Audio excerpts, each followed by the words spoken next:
Jean-Baptiste, c'est beaucoup de choses à la fois.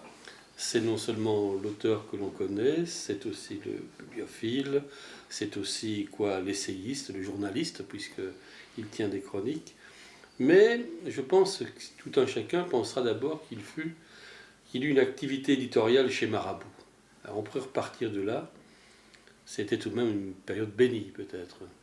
Sûrement, sûrement, surtout que ça correspondait au départ à l'accomplissement d'un rêve. C'est-à-dire que j'avais découvert très tôt le monde littéraire, à travers des romans,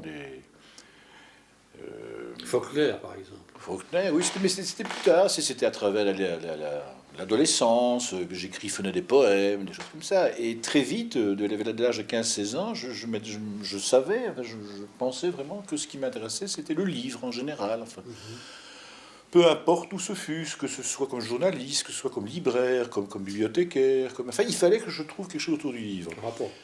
Mais les circonstances de la vie ont fait que j'ai fait des études de droit. Oui. Mais j'ai eu mes études de droit en pensant toujours que je ne serais ni avocat, ni magistrat, ni conseiller juridique, ou que ce soit. Et je dirais que ça m'a même aidé, en fait. Parce que j'ai eu des études universitaires avec un certain détachement. Donc j'ai assez bien réussi, parce que j'avais pas le stress peut-être, sachant toujours que j'allais m'orienter vers autre. Et alors, pendant la période de mes études, j'avais déjà mis sur pied des publications, j'avais fondé des revues, j'avais même fondé une maison d'édition à l'âge de 19 ans qui s'appelle La Plume Ivre, grand hommage à Rimbaud. Et je veux dire que et puis j'avais lancé, j'étais à l'université de Louvain, j'avais lancé une revue qui était à la fois juridique ou pseudo-juridique et surtout littéraire. C'était juste avant les fameux événements où les francophones et les wallons étaient chassés, etc. Donc j'avais aussi des articles très incendiaires. Et tout ça a fait que quand j'ai cherché du travail, au fond, je me suis adressé à toute une série de maisons d'édition et chez Marabout. Et j'ai eu la chance de tomber sur un homme exceptionnel qui était Jean-Jacques Skellens et qui a tout de suite senti que j'étais un homme fait pour ça, au fond. Je dis ça sans aucune vanité, que c'était ma vocation, que c'était ça qui m'intéressait. Et quand je lui ai présenté mes publications, mes activités à gauche et à droite en tant qu'amateur, ça l'a fort impressionné. Et très vite, il m'a donné des responsabilités. Je me suis occupé au départ des collections romanesques et j'ai tout de suite aussi eu l'idée de les orienter vers la littérature de genre pour me distinguer de ce que faisaient les éditeurs parisiens. Les éditeurs parisiens, parce qu'on était en Belgique, donc c'était du livre de poche. Les grands textes mode contemporain, que ce soit les classiques comme Camus, Giono, Mauriac, on n'y avait pas accès. Les auteurs à best-seller, on n'y avait pas accès, ça passait au livre de poche, ça passait chez J'ai lu, et puis plus tard c'est passé chez Folio. Donc il fallait trouver un axe qui était original, et c'est pour ça que je me suis orienté vers le fantastique. Et vers le fantastique, voilà, vous trouvez le fantastique. Voilà. Autour du fantastique. Autour du fantastique, de l'excentrique, du populaire, etc. Et j'ai veillé à ce que ce soit ce type de livre qui soit présenté. Alors les fantastiqueurs, le fantastique, l'étrange, est-ce que tout ça c'est la même chose ? Non. Non, disons qu'il y a un terme générique qui pourrait regrouper toutes ces tendances, c'est la littérature dite de l'imaginaire. Mais au sein de l'imaginaire, il y a des fantastiques, comme il y a des littératures policières et des littératures de science-fiction. Comme il y a des fantastiques italiens, français, etc. D'une part, mais aussi une évolution. C'est-à-dire que le fantastique tel qu'il est apparu au début du 19e siècle avec les grands auteurs comme Hoffmann, et puis il était Gautier, Mérimée, Nerval, pour prendre, ou alors en Russie, Pouchkine, Gogol, que sais-je, ce fantastique-là n'est pas du tout le même que celui qui est présenté par Calvino, par Borges, ou même par des auteurs belges, que ce soit Compère, Munot, Richter, ou même ce que j'essaie moi-même de faire. Donc il y a une grande, grande évolution. Mais d'une manière générale, on peut dire que le fantastique, pour moi, est essentiellement une façon de voir le monde, et de le voir le monde de manière décalée, et d'y voir l'irruption de l'événement irrationnel dans la réalité. Donc ce n'est pas littérature... Par exemple, un auteur comme Jacques Sternberg est à la frange, c'est pas vraiment un fantastiqueur. Les surréalistes ou les symbolistes en Belgique, puisqu'il y a une grande tradition d'imaginaire, tournent autour du genre, mais ne tombent pas vraiment dedans. Donc pour moi, le fantastique a une réelle spécificité, et elle en a une plus grande encore en Belgique. en Belgique, il me semble qu'il y a une véritable école du genre, Mhm. avec des auteurs comme Jean Ray, naturellement avec Franz Hellens, avec Marcel Thierry, et avec Eldorod, enfin on peut Avec d'Artevelt aujourd'hui, le avec Bussy Dartevelle peut-être. aujourd'hui, Bussy, plein d'autres. Donc il y a là une véritable dynamique qui est, je pense, une grande spécificité de notre belge. D'autant que parallèlement, pour l'époque contemporaine, il y a relativement très peu de choses en fantastique en France. La littérature française, c'est essentiellement une littérature axée sur la psychologie. Le modèle du roman français reste quand même La Princesse de Clèves. Mhm. C'est-à-dire le cas, c'est le roman d'analyse qui prime dans le roman français. Et quand il y a des exceptions, comme par exemple quelqu'un comme Marcel Aimé, ben, il est plutôt considéré comme un fantaisiste dans la chose romanesque. Et lui-même, c'est pas du fantastique, c'est plutôt la féerie moderne. Hein, là, il est convenu que les hommes traversent les murs, ou qu'un petit nain à l'âge de 30 ans se met à grandir. Ça ne pose pas de problème, c'est pas un scandale. La littérature fantastique, pour moi, présuppose et engendre un scandale. Il y a une rupture du quotidien. Et je trouve que ça, dans le monde souterrain de cette littérature belge, le genre prend une place très Ah importante. oui, justement, c'est surtout le mystère qui vous intéresse. C'est ça, c'est le mystère qui m'intéresse, exactement. Et dans ce que j'écris, moi, c'est ce qui m'a toujours intéressé. C'est une des raisons pour lesquelles ce que j'écris n'est pas du fantastique, n'est pas du policier. C'est plus un monde, je dirais, inquiétant, où on sent des trouées Entre chien et loup, comme ça, oui. exactement, un Mhm. peu crépusculaires, etc.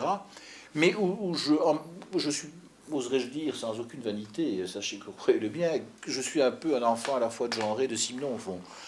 Et c'est pas pour rien que ces deux auteurs sont belges. Enfin, c'est pas pour rien que j'en parlais encore très récemment avec le fils de Simenon, John Simenon. Il me disait lui-même qu'il retrouvait dans mes livres quelque chose de son père, tout en étant complètement différent, parce que c'est pas le même.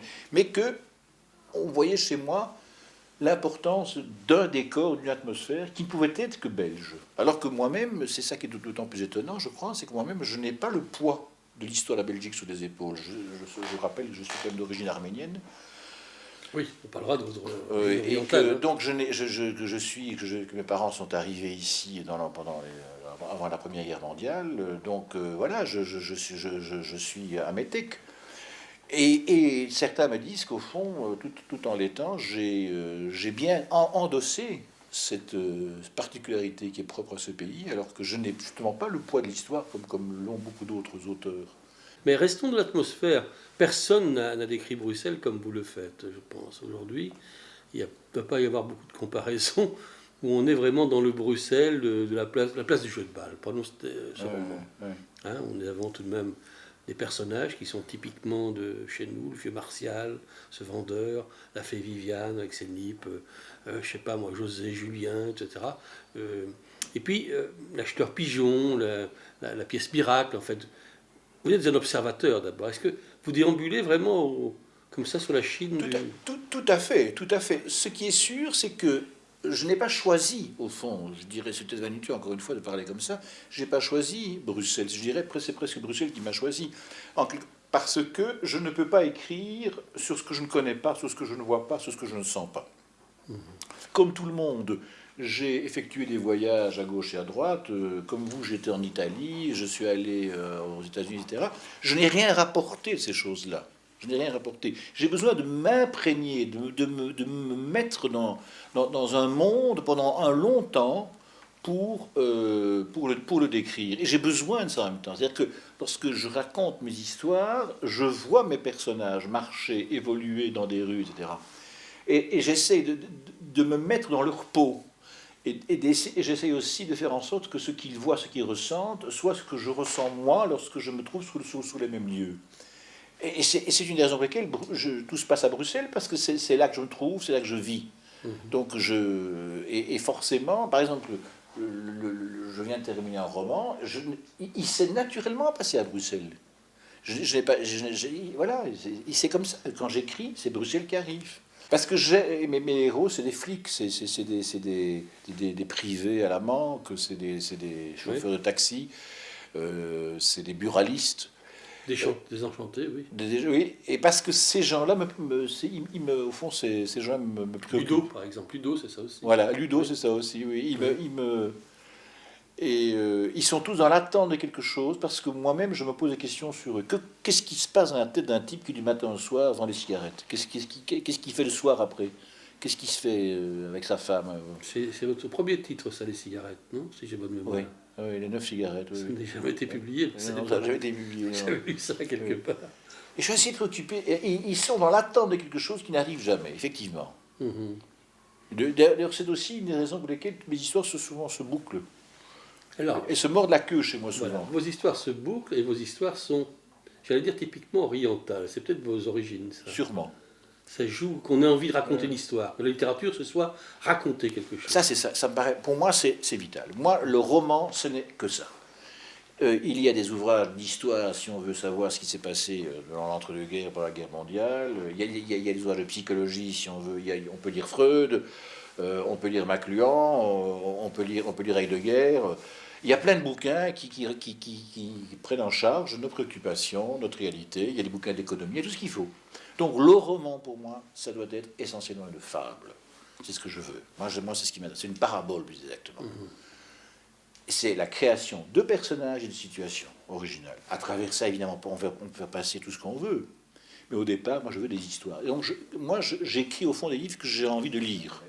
Ce qui m'intéresse, C'est de nouveau l'atmosphère. En fait. c'est l'atmosphère, Oui. c'est l'étrangeté, les ingrédients. oui. Exactement. Ce qui m'intéresse, c'est, je trouve que la littérature policière est une littérature de crise. Elle me permet de mettre mes personnages tout de suite dans une situation extrême, tendue, avec des drames qui sont tout de suite apparus et autour desquels j'essaie de m'articuler et essaie de faire articuler mes personnages et mes atmosphères. Et je pense que le roman, c'est ça. Faulkner, c'est ça. Sinon, c'est ça. Dickens, c'est ça. Tolstoï, enfin, tous les grands romanciers, même des gens comme Queneau, Pierrot, mon ami, ça commence, ça se développe, c'est Zazie, enfin, tous les grands romanciers, Perret, comme là aussi.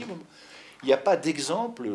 Ou alors on est dans un autre genre, on est dans l'autobiographie, on est dans la confession, mais Belle du Seigneur, enfin, tout ça. Le roman, c'est une histoire. Je ne vois pas le roman autrement, et moi, modestement, j'essaie d'écrire des histoires.